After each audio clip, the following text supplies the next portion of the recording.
সাতক্ষীরায় বিদ্যুতের মূল গ্রিড লাইনে ট্রান্সফরমার বিস্ফোরণে অগ্নিকাণ্ড হয়েছে। এতে জেলা জুড়ে বন্ধ রয়েছে বিদ্যুৎ সরবরাহ। ব্যাহত হচ্ছে ব্যবসা প্রতিষ্ঠান, কারখানার উৎপাদন সহ দৈনন্দিন কাজ। আরও জানাতে সাতক্ষীরা থেকে সরাসরি যোগ দিচ্ছেন আমিনা বিলকিস ময়না। যাচ্ছি তার কাছে। ময়না, সবশেষ পরিস্থিতি জানাবেন।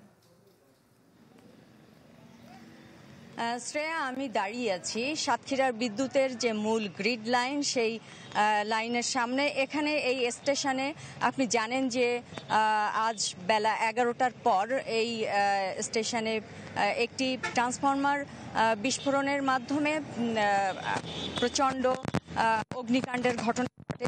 সেই গ্রিড এখানে অগ্নিকাণ্ড ঘটার পর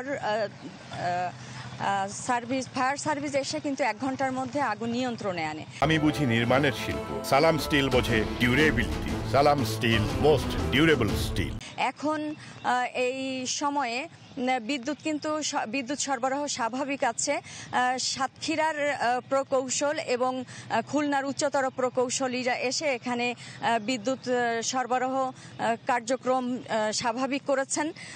এখন একটি উপজেলায় বিদ্যুৎ এখনো পর্যন্ত পৌঁছায়নি। তবে এখানকার যিনি তত্ত্বাবধায়ক রাসেল ইসলাম, তিনি জানালেন যে সাতক্ষীরার এই মূল গ্রিড থেকে কিন্তু সরবরাহ স্বাভাবিক করা হয়েছে সব জায়গায়।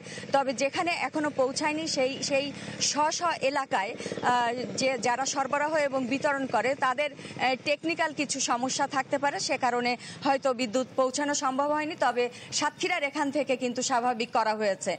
শ্রেয়া, ধন্যবাদ ময়না আপনাকে। সাতক্ষীরার বিদ্যুৎ পরিস্থিতি জানাচ্ছিলেন আমিনা বিলকিস ময়না।